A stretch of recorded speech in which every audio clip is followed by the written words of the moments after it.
The UNHS Mercy glided silently through space, its white hull gleaming against the backdrop of Proxima Centauri b. Red crosses marked the vessel clearly on all sides, following ancient Earth traditions that had now spread to the stars. Captain Olivia Martinez stood on the bridge, watching as the blue-green planet grew larger in the view screen. "Final approach vector confirmed, Captain," said Lieutenant Paul Evans from the navigation console. "We'll be in standard orbit in 15 minutes. Captain Martinez nodded.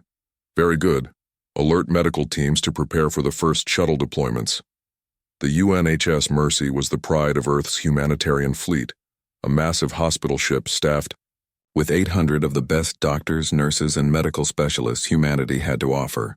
They had journeyed to Proxima Centauri b to aid the Proximans after a series of devastating earthquakes had overwhelmed their developing civilization.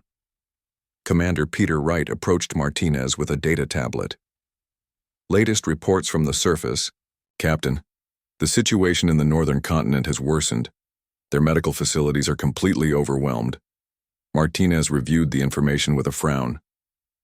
"Tell Dr. Johnson to prioritize trauma teams for the first deployment and make sure the translators are fully updated with medical terminology."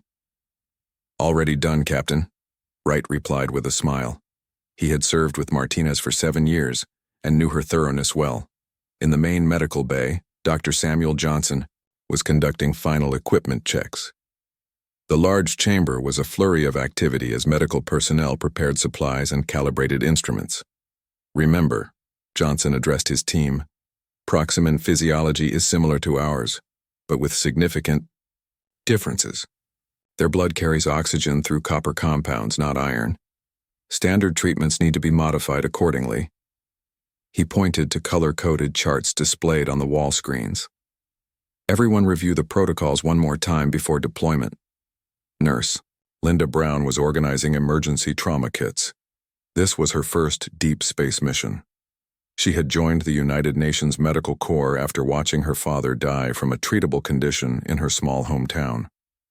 That experience had driven her to ensure no one, human or alien, would suffer needlessly if she could help it. "Nervous?" asked Dr. Alan Rodriguez, noticing her hands trembling slightly. "A little," Linda admitted. "It's my first contact with a non-Earth species." "The Proximans are friendly," Rodriguez assured her. "Their ambassador at the UN practically begged for our help. You'll do fine." On the planet's surface, millions of Proximans watched the approaching ship with hope. Their civilization had achieved space travel only decades ago and lacked the advanced medical technology humans had developed. When the earthquake struck, killing thousands and injuring millions more, Earth's offer of aid had been gratefully accepted. Captain Martinez was about to order the first medical teams to board the shuttles when Commander Wright's console emitted a sharp alert. "Captain, 3 vessels just appeared at the edge of the system," Wright reported, his voice suddenly tense. "They're approaching at high speed." Martinez turned to the tactical display. "Identification?" "Unknown design," Wright said, fingers flying across his console. "They're not broadcasting any recognition codes. Definitely not Proximan vessels, too advanced." "Hail them," Martinez ordered. "Standard peaceful contact protocols." Communications Officer Kelly Davis sent the hail, then shook her head. "No response, Captain." Martinez frowned. "This is unusual. Broadcast our status again. Make it clear we're a non-combat medical vessel on a humanitarian mission." The mysterious ships continued their approach, now clearly on an intercept course. "Captain," Wright said, "I've seen these designs in intelligence briefings. They match descriptions of Crack's Imperium vessels." A cold feeling settled in Martinez's stomach. The Cracks were known to the diplomatic corps, an aggressive species from a nearby star system that had rebuffed peaceful contact attempts. They had never directly engaged with humans before, but rumors of their territorial expansion had reached Earth. "Broadcast on all frequencies," Martinez ordered. "Make it absolutely clear we are a hospital ship protected under galactic convention." 3. "The lead ship is charging weapons," Wright reported, his voice steady despite the alarming news. "That's impossible," Martinez said. "We're clearly marked. All our transmissions identify us as a medical vessel. The first blast hit before," She could finish her sentence. The Mercy shuddered violently, emergency alarms blaring throughout the ship. "Damage report," Martinez called out, steadying herself against her command chair. "Direct hit to decks 7 through 9, Wright reported. "Medical Bay 2 has been breached. We have casualties." "Evasive maneuvers," Martinez ordered, though she knew the hospital ship's engines were designed for efficiency and stability, not combat maneuvering.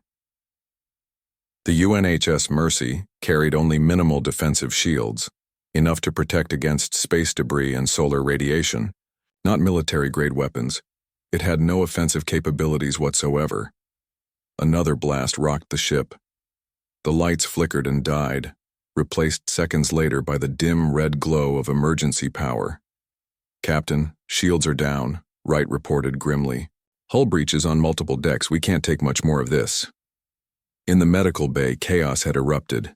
The first blast had thrown Dr. Johnson against a bulkhead, leaving a gash across his forehead. He staggered to his feet, blood dripping into his eyes. "Get everyone to the evacuation pods," he shouted over the alarms. "Move the critical patients first." Linda Brown helped a limping colleague toward the nearest escape pod. "Why are they attacking us?" she asked, her voice shaking. "We're here to help people." On the bridge, Martinez made the hardest decision of her career. "All personnel, this is the captain, abandon ship. I repeat, all hands to evacuation pods." As the crew scrambled to comply, Martinez activated the ship's final protocol, a continuous broadcast of all sensor data back to Earth. Whatever happened, Earth would know the truth. "Right, make sure that transmission gets through," Martinez ordered. "Continuous feed established," Wright confirmed. "Earth will see everything." The crack ships continued their relentless attack. Explosions cascaded through the defenseless hospital ship, tearing apart decks and sending debris spinning into space. The white hull, once pristine, now burned with dozens of bleeding wounds.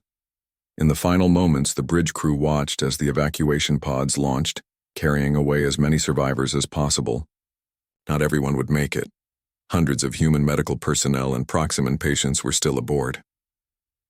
The last transmission from the UNHS Mercy captured the bridge as the final, devastating blast hit. Captain Martinez stood tall, her eyes fixed on the view screen showing their attackers. "This is Captain Olivia Martinez of the United Nations Hospital Ship Mercy. We are a non-combat medical vessel. For the record, we offered no provocation and no resistance." The transmission cut off as the bridge exploded. Back on Earth, 12 light-years away, the message would take 12 years to arrive at normal speeds. But the Quantum Entanglement Communications Array, a new technology installed on all major vessels, delivered the horrifying footage instantly, and Earth watched as its mission of mercy ended in unprovoked slaughter. Admiral William Carter was eating dinner with his wife Lisa when the call came. They had been discussing their plans to finally visit the Grand Canyon next month, now that William was approaching his mandatory retirement. The call alert had a priority level he hadn't seen in 15 years of service.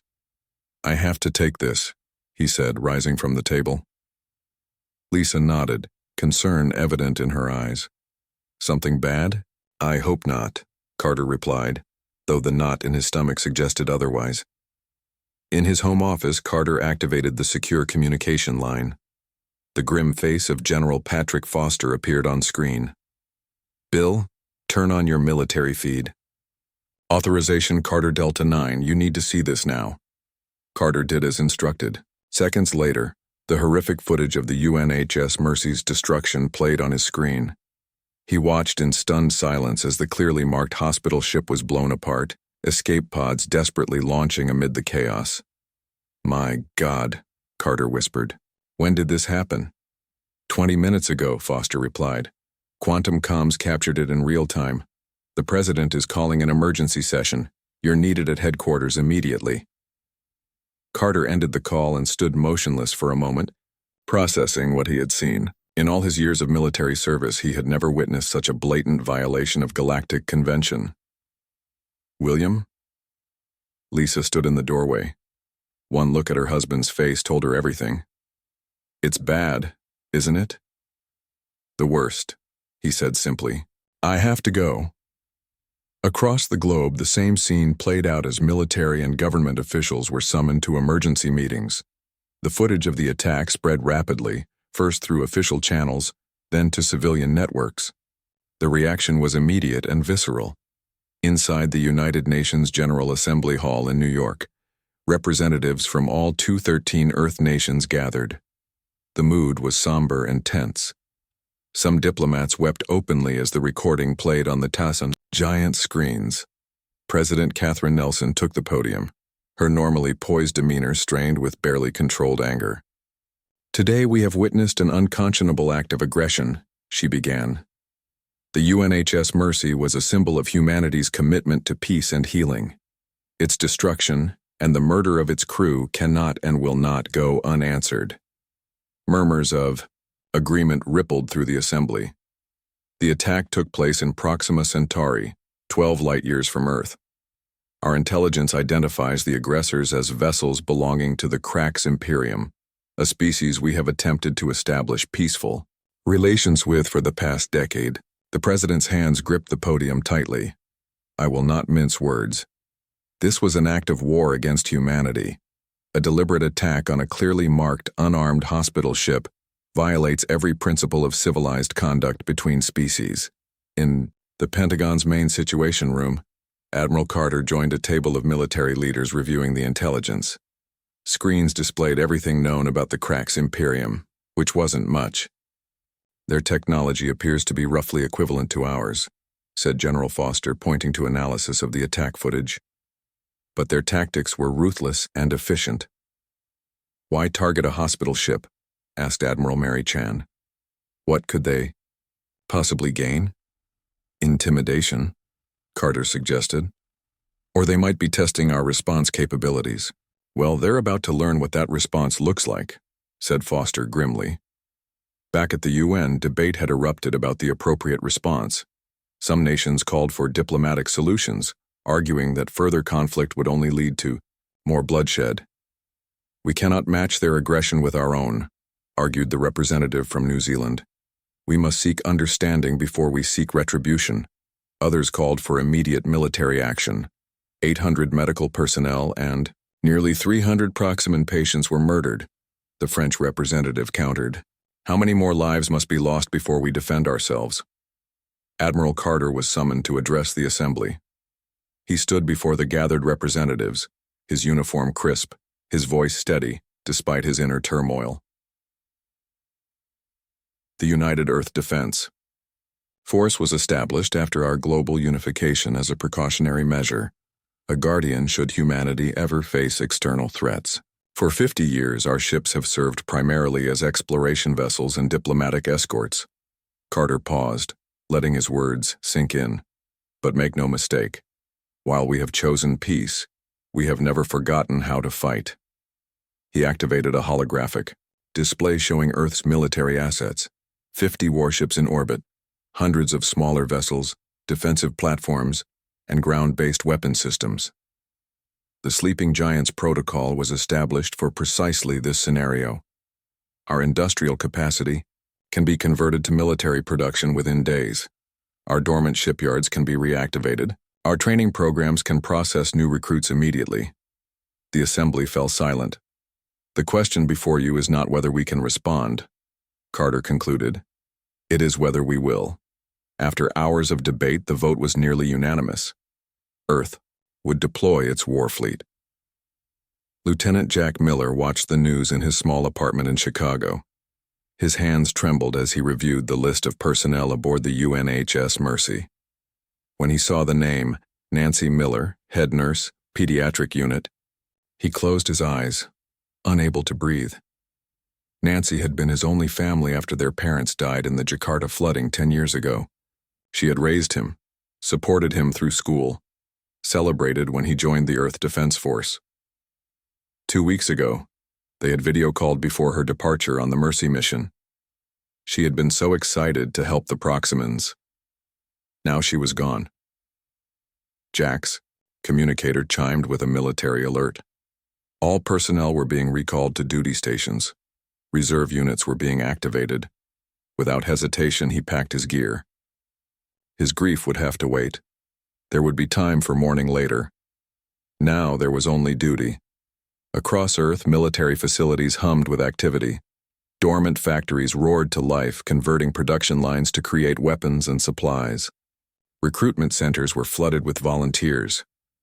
In orbit, the 50 ships of Earth's defense fleet began powering up systems that had been in low-energy mode for decades. Engineers and technicians swarmed through the vessels, checking weapons, shields, and engines. The UEDF flagship, the UES Retribution, had been Admiral Carter's command for 15 years. As he boarded the vessel, he was struck by the transformation. What had been a relatively relaxed atmosphere of a peacetime ship was now replaced by the focused intensity of a war vessel preparing for battle. On the bridge, Carter found his executive, Officer Commander Sophia Reed, reviewing system reports. Status, Commander? All systems at 93%, Admiral. We'll be at full combat readiness in 12 hours. Carter nodded, taking his command chair and activating the ship-wide communication system. This is Admiral Carter to all personnel of the United Earth Defense Force. Today we undertake a mission none of us ever wanted but all of us trained for. The unprovoked destruction of the UNHS Mercy represents a direct threat to humanity and our allies.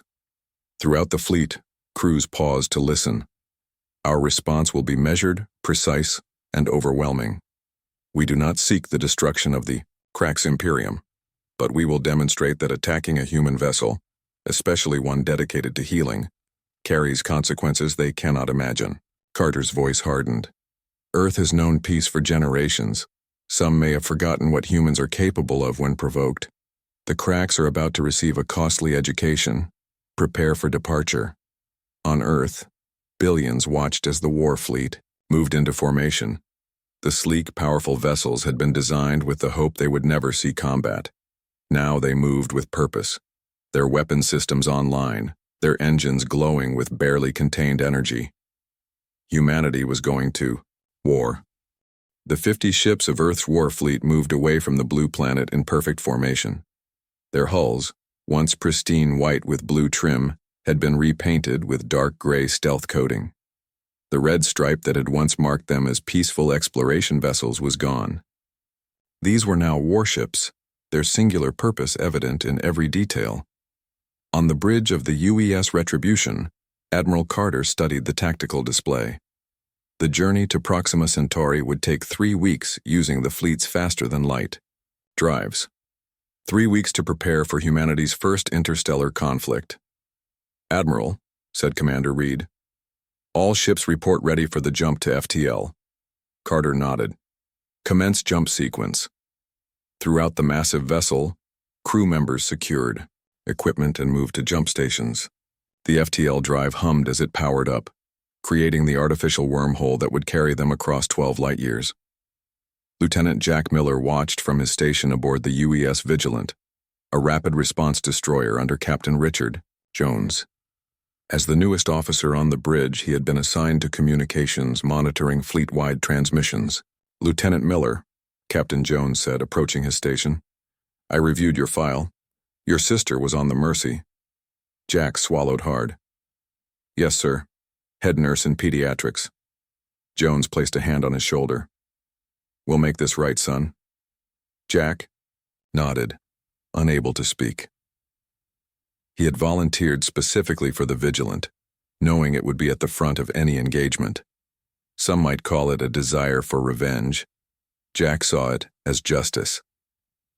The fleet jumped to FTL in sequence, disappearing from Earth's solar system in flashes of controlled energy. Back on Earth, the military-industrial complex continued its rapid conversion. Chief Engineer Susan Rodriguez oversaw the upgrade of weapons systems at the Luna shipyards. Her team worked around the clock, installing new targeting computers and power regulators on missiles designed to penetrate Krax shields. These adjustments should increase penetration by 30%, she explained to her team. Based on what we saw in the attack footage, their shield harmonics operate on a different frequency than ours. In Washington, D.C., Dr. Elizabeth Graham led a team analyzing the limited data available on Krax battle tactics. They attacked the Mercy with 3 ships in a standard trident formation, she noted. No attempt to communicate, no warning shots. They targeted critical systems first, medical bays, engines, communications. What does that tell us about their tactics? Asked her colleague. They're efficient and ruthless, Elizabeth replied. But also predictable. They follow patterns which we can use against them. Aboard the Retribution, Admiral Carter gathered his senior officers for a strategy session. The ship's conference room was filled with the fleet's best tactical minds. The cracks don't know we're coming, Carter began. Our intelligence suggests they believe a response from Earth would take years, not weeks. We'll use that to our advantage. He activated a holographic display showing the Proxima Centauri system and the nearby cracks territories. Our first objective is to establish a forward operating base here. He indicated a moon in a neighboring system. From there, we'll conduct reconnaissance before engaging the enemy directly. Sir, asked a young officer, what if they offer to surrender or negotiate once they see our fleet? We will accept nothing less than unconditional surrender, and those responsible for the attack handed over for trial, Carter replied firmly. But based on what we know of the cracks, they're more likely to double down than back down. The meeting continued for hours as they discussed formations, contingencies, and rules of engagement. When it concluded, Carter found himself alone with Commander Reed. Sophia, we've served together for 15 years, he said quietly. I never thought it would come to this. Neither did I, sir, she replied. Do you have doubts? Carter shook his head. Not about the necessity, about the cost. In his quarters that night, Carter reviewed the personnel files of the Mercy's crew. 800 faces looked back at him from his screen. Doctors, nurses, technicians, people who had dedicated their lives to healing, not warfare. He had known. Some of them personally had shaken their hands at commissioning ceremonies. He closed the files and opened his personal log. Admiral's log. Day 3 of deployment. The fleet is performing well, with all systems functioning at optimal levels. The crew's morale is high, united by purpose and righteous anger. But I wonder if they understand what awaits us. Most have never seen combat. They know war only from historical records and simulations. He paused, collecting his thoughts. I have seen combat. As a young officer during the Mars Colony Rebellion, before Earth's unification, I know the chaos, the fear, the terrible clarity that comes in the moment of battle. I know what it means to take a life and to watch friends die. I pray that my experience will be enough to guide them through what's coming. Aboard the Vigilant, Lieutenant Miller couldn't sleep. He sat in the ship's observation deck, staring at the streaks of light that represented stars passing as they traveled through the artificial wormhole. Can't sleep either? Asked a voice behind him. Miller turned to see Laura Bennett, the ship's chief medical officer, holding 2 cups of coffee. No, ma'am, he admitted, accepting one of the cups gratefully. I knew your sister, Bennett said, sitting beside him. We trained together at the United Nations Medical Academy. Nancy was brilliant, could have had any posting she wanted. She chose pediatrics because she said children deserve the best. Doctors, not just the ones who couldn't get more prestigious assignments. Miller smiled despite himself. That sounds like Nancy. She talked about you all the time, Bennett continued. How proud she was of her little brother, the lieutenant. They sat in companionable silence for a while, watching the light show outside. I keep wondering if she suffered, Miller said finally, his voice barely audible. At the end, Bennett shook her head. The bridge was hit directly. It would have been instantaneous. It was small comfort, but it was something. On the 20th day of their journey, the fleet prepared to exit FTL. The mood throughout the ships was tense, but focused. Every crew member had trained ceaselessly during the 3-week journey, running battle drills until responses became automatic. All hands to battle stations, came the order throughout the fleet. Prepare for FTL exit in Proxima Centauri system. Admiral Carter stood on the bridge of the Retribution, watching as his officers moved with practiced efficiency. Weapon systems at full readiness, reported the tactical officer. Shields at maximum, added another. Communications ready to broadcast. On all frequencies, said a third. Carter nodded, satisfied. Exit FTL on my mark. The countdown began. In those final moments before re-entering normal space, Carter thought of Lisa, of the Grand Canyon trip they had planned. He silently promised her he would return.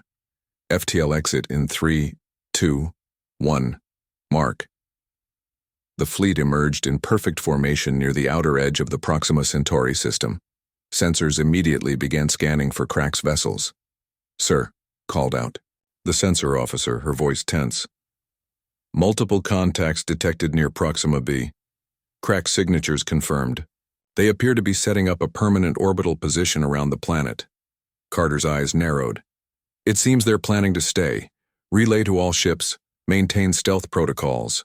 No communications, no active scans. We observe first."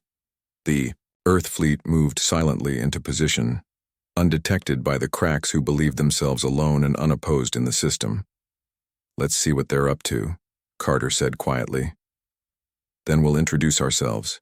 The Earth fleet maintained its position at the edge of the Proxima Centauri system for 48 hours, gathering intelligence on Crack's movements.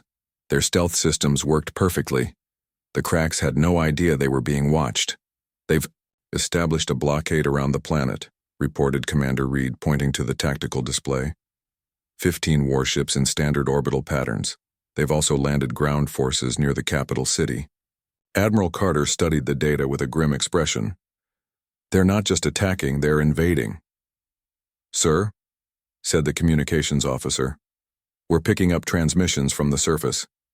The Proximans are fighting back, but they're outmatched. Civilian casualties are high." Carter's jaw tightened. "Prepare a full tactical assessment. I want options on my desk in 2 hours." In the strategy room, Carter met with the fleet's senior officers. Captain Jones of the Vigilant was among them, as was Lieutenant Miller, who had been brought in for his knowledge of Proximan geography from his sister's notes. "The Cracks have established their main ground base here," Miller said, indicating a location on the holographic map. "It's near the planet's largest hospital complex. My sister wrote about it in her journal. The Proximans had converted it to treat earthquake victims, using civilian medical facilities as shields," Jones said with disgust. "Just like they did with the Mercy. They know we won't target hospitals." Carter nodded. "Which means we need to draw them out." He turned to his tactical officer. "Commander Ellis, what do we know about Crack's battle formations?" Ellis brought up footage from the Mercy attack. "They operate in rigid patterns. 3 ship formations, precise spacing, predictable attack vectors. Our analysis suggests this is hard-coded into their tactical systems. So they lack adaptability," Carter mused. "Good. That gives us an advantage." He stood, facing his officers. "Here's what we're going to do. Instead of engaging their entire fleet at once, we'll use guerrilla tactics, hit-and-run attacks to draw ships away from the planet, force them to chase us into territory of our choosing." The officers nodded, understanding the strategy. "Captain Jones, your Vigilant will lead the first strike. Take 3 other destroyers and hit their outer patrol line. Damage 1 ship, then retreat immediately. Make them think you're a small scouting party, not part of a larger fleet." Jones nodded. "Yes, sir. Lieutenant Miller, you'll coordinate with our stealth drones to map their response patterns. I want to know exactly how they react under pressure." Over the next 24 hours, preparations were made. The Vigilant and 3 other destroyers moved into position while the rest of the fleet remained hidden. On the bridge of the Vigilant, Captain Jones addressed his crew. "This is not about revenge. This is about justice and protecting the innocent. We hit them hard, we hit them fast, and we get out clean. No unnecessary risks." Lieutenant Miller sat at his station, monitoring the stealth drones that had been deployed throughout the system. His hands were steady now, his grief channeled into focused determination. "Weapons ready, sir," reported the tactical officer. "All ships report ready, Captain," Miller added. Jones took a deep breath. "Execute attack run. Maximum speed." The 4 Earth destroyers dropped their stealth systems and accelerated toward the Crack's patrol line. For several seconds, there was no reaction as the Crack sensors registered the unexpected contacts. "They've spotted us," Miller reported. 3 ships breaking formation to intercept. Hold course, Jones ordered. Wait for it. The crack ships moved into their standard attack formation. Exactly as predicted, they opened fire at long range, energy beams slicing through space where the Earth ships had been moments before. But Jones had anticipated this. The destroyers split formation, executing a maneuver no crack's tactical system would predict. Instead of retreating or engaging directly, they spiraled around the enemy formation. Target locked on the lead crack's vessel, announced the weapons officer. Fire, Jones commanded. The Vigilant's main weapons discharged, sending precisely calibrated energy pulses toward the crack's ship. The shots hit with devastating accuracy, overwhelming the shields on one section of the hull and cutting deep into the vessel. Direct hit, reported the tactical officer. Their weapon systems are damaged. All ships, disengage and retreat at maximum speed, Jones ordered. Attack run complete. The 4 Earth destroyers pulled away, disappearing into the darkness of space before the cracks could mount an effective response. In the aftermath, 7 cracks ships broke from the blockade to search for the attackers, exactly as Admiral Carter had predicted. Back on the Retribution, Carter watched the sensor data with satisfaction. They took the bait. Phase 1 complete. Over the next 3 days, similar hit-and-run attacks were executed across the system. Each time, Earth ships would appear, cause damage, and vanish before the cracks could respond effectively. Each time, more crack ships would be pulled away from the blockade to hunt for the phantom attackers. On the 4th day, Carter determined the time was right for a larger engagement. The cracks fleet was now scattered across the system, searching in vain for the elusive Earth ships. All ships, this is Admiral Carter. Prepare for Operation Thunderstrike. The Earth fleet moved into position around one of Proxima Centauri's outer planets, a gas giant with dozens of moons. The perfect terrain for an ambush. Vigilant and Scout Group, you will serve as bait. Draw the nearest cracks vessels into the moon field. We'll be waiting. Lieutenant Miller helped coordinate the complex maneuver as the Vigilant and 5 other destroyers revealed themselves to cracks' long-range sensors. It didn't take long for a response. 12 cracks vessels approaching at attack speed, Miller reported. They've called for reinforcements. Good, Jones replied, and the more the merrier. The Earth destroyers retreated toward the gas giant's moon field, skillfully navigating the treacherous terrain. The cracks ships followed, maintaining their rigid formation despite the obstacles. As they passed the 3rd moon, the trap was sprung. 30 Earth warships decloaked simultaneously, surrounding the cracks formation. All ships open fire, ordered Admiral Carter from the Retribution. The battle was fierce but one-sided. The Earth fleet's weapons had been specifically calibrated to target cracks' shield frequencies. The cracks ships, caught in the open and unable to adapt quickly to the ambush, suffered heavy damage. Within 30 minutes, it was over. 10 cracks vessels destroyed, 2 captured intact. The Earth fleet had sustained only minor damage to 3 ships with no casualties. On the bridge of the Retribution, a cheer went up as the last crack ship surrendered. Secure the prisoners, Carter ordered. I want their command crew brought to the Retribution for questioning. Hours later, Carter faced the crack's commander, a tall reptilian being with dark scales and 4 eyes. Despite being captured, the cracks showed no fear. Why did you attack our hospital ship? Carter demanded. Fight. Crack's commander's translator processed his harsh, clicking language. It was carrying biological weapons, we had proof. Carter frowned. That's impossible. The Mercy was a medical vessel on a humanitarian mission. We intercepted communications and biological samples, the cracks insisted. They contained modified pathogens designed to target our species. Carter shook his head in disbelief. Who provided this evidence? Our allies, the Zephyrians. They have monitored human expansion with concern for years. The name was unfamiliar to Carter. Lieutenant Miller, he called. Check our databases for any reference to a species called Zephyrians. Miller worked quickly at his console. Sir, there's very little information. They're a reclusive species from a system about 20 light-years from here. We've had minimal contact with them. Carter turned back to the Crack's commander. We had no biological weapons. Your attack killed 800 innocent medical personnel and hundreds of Proximan patients. For the first time, doubt showed in the Crack's commander's 4 eyes. If this is true, then we have been deceived. The Zephyrians provided us with detailed evidence.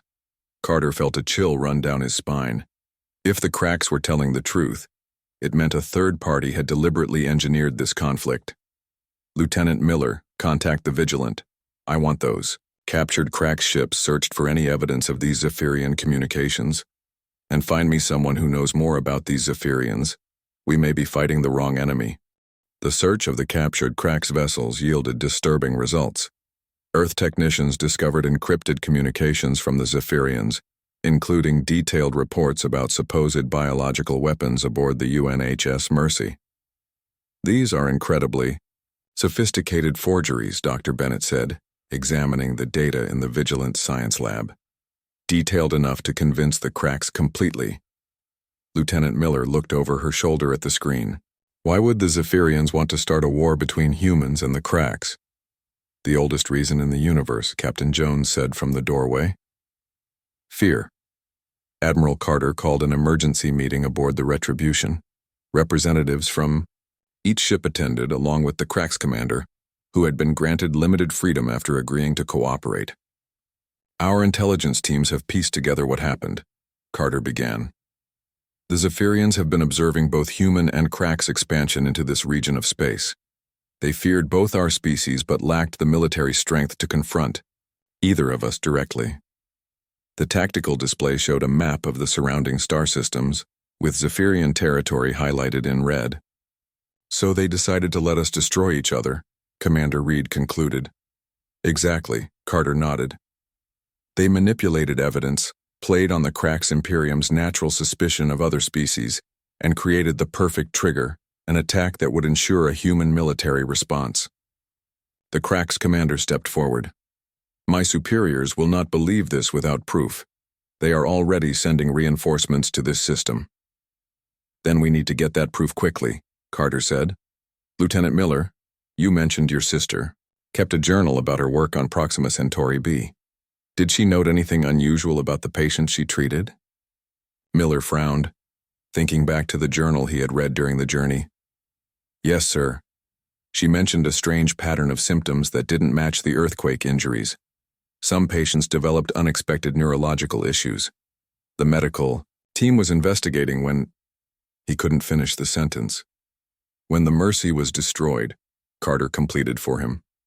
Bennett, does that sound like it could be related to a biological agent? Dr. Bennett nodded. It's possible. If the Zephyrians planted something to make it look like humans were deploying bioweapons, they might have used a real pathogen to create evidence. Carter turned to the Cracks commander. Would your people agree to a temporary ceasefire while we investigate this together? The commander considered this. A joint investigation would be acceptable. If what you say is true, my people have been used as weapons against an innocent species. Within hours, a remarkable scene unfolded. Earth and Crack ships positioned side by side in orbit around Proxima Centauri B. Joint teams beamed down to the planet's surface to collect evidence from the hospitals where the Mercy's medical teams had worked. Lieutenant Miller led one of these teams, accompanied by Dr. Bennett and 2 Crack scientists. They wore protective suits as they entered the hospital where Nancy Miller had been stationed. My sister's notes mentioned Ward 7 specifically, Miller said, leading the group through the damaged building. Many areas showed signs of the recent Cracks invasion, with walls scorched by weapons fire and equipment scattered across the floors. In Ward 7, they found what they were looking for: medical samples preserved in the hospital's storage systems, untouched by the fighting. Dr. Bennett carefully collected them for analysis. These should tell us if any foreign agents were introduced to the patients, she said. Back aboard the Retribution, Earth and Crack scientists worked together, analyzing the samples. Admiral Carter waited anxiously for their report, knowing that reinforcements from both sides would arrive soon. If they couldn't prove the Zephyrian deception, the temporary peace would shatter. After 18 tense hours, the scientific team emerged from the lab. Dr. Bennett looked exhausted but determined. We found it, Admiral, she announced, a synthetic pathogen in the samples, but not of human or Cracks origin. Its genetic structure matches what we know of Zephyrian biology. The Crack scientists confirmed her findings. This agent was designed to cause neurological symptoms that would progress slowly, making it appear as though humans were testing a bioweapon with delayed effects. Carter turned to the Crack's commander. "Is this enough evidence for your superiors?" "Will be," the commander replied. "Especially with this." He held up a data crystal. "Complete records of our communications with the Zephyrians, including their initial approach to my government with warnings about human expansion." Carter nodded. "Then it's time we paid the Zephyrians a visit." The combined Earth-Cracks fleet prepared for departure to the Zephyrian home system. What had begun as bitter enemies now had the makings of an alliance forged in shared betrayal. On the bridge of the Vigilant, Lieutenant Miller stood at his station, watching as the mighty armada assembled. Captain Jones approached him quietly. "Your sister would be proud," Jones said. "Her work helped prevent a war." Miller nodded, emotion tight in his chest. "I keep thinking about what she would say right now. Probably that all this energy could be better spent building hospitals instead of warships." Jones smiled. "Maybe someday. But first, we need to make sure this doesn't happen to anyone else." When the Zephyrian homeworld came into view on their sensors 3 days later, they found it heavily defended. The Zephyrians had clearly not expected their deception to be discovered so quickly. Admiral Carter opened a channel to the planet. "This is Admiral William Carter of the United Earth Defense Force, accompanied by Commander Drek of the Cracks Imperium. We know what you did. You have 1 hour to surrender those responsible for the attack on the UNHS Mercy and the deception of the Cracks Imperium." For several tense minutes there was no response. Then a transmission came through. "We acted to protect ourselves," came the reply. "Your species were expanding too quickly. It was only a matter of time before you discovered our worlds and resources. So, you murdered 800 medical personnel?" Carter's voice was cold with controlled anger. "People who dedicated their lives to healing?" Another pause. "We will not surrender. We are prepared to defend ourselves." Carter looked at the Cracks commander, who nodded in silent agreement. "You have 59 minutes, Carter replied, closing the channel. It took only 30. When faced with the combined might of both fleets, the Zephyrian government quickly realized their position was hopeless. They surrendered the officials who had orchestrated the plot and agreed to reparations for both Earth and the Cracks Imperium. 6 months later, Lieutenant Jack Miller stood in a ceremonial hall on Earth, watching as diplomats from 3 species signed the Proxima Accords. The agreement established not just peace but a formal alliance between humans and the Cracks, with the Proximans as their first joint protectorate. Admiral Carter, now promoted to Fleet Admiral, gave a short speech. "From tragedy, we have forged something unprecedented, not just peace but understanding, not just an end to conflict but the beginning of cooperation." After the ceremony, Miller approached Carter with a proposal he had been working on for months. "Sir, I'd like to request reassignment," he said, handing over a datapad. Carter raised an eyebrow as he read it. "A joint human Cracks hospital ship? To be named the UTHKS Reconciliation?" Miller nodded. "With your support, sir. It seems the right way to honor those we lost." Carter smiled, placing a hand on the young officer's shoulder. "Your sister would be proud, Lieutenant. I'll make sure it happens." 1 year to the day after the destruction of the UNHS Mercy, a new ship launched from Earth's orbital shipyards. Its hull was painted white with blue and green trim, the blue of Earth, the green of the Cracks' homeworld. Red crosses and their Cracks equivalent adorned the sides. On the bridge, Captain Jack Miller took his command chair. Beside him stood his first officer, a Cracks medical specialist. The crew was evenly split between humans and Cracks, with a few Proximans serving as cultural liaisons. "Captain, all systems are ready," reported his executive officer. Miller nodded, looking out at the stars through the view screen. "Set course for the outer colonies. There are people who need our help." As the UTHKS reconciliation moved away from Earth, Miller thought of Nancy. In her final log entry, she had written about hope. Hope that the work of healing could bring different species together in understanding. She had been right, in the end, just not in the way anyone could have imagined.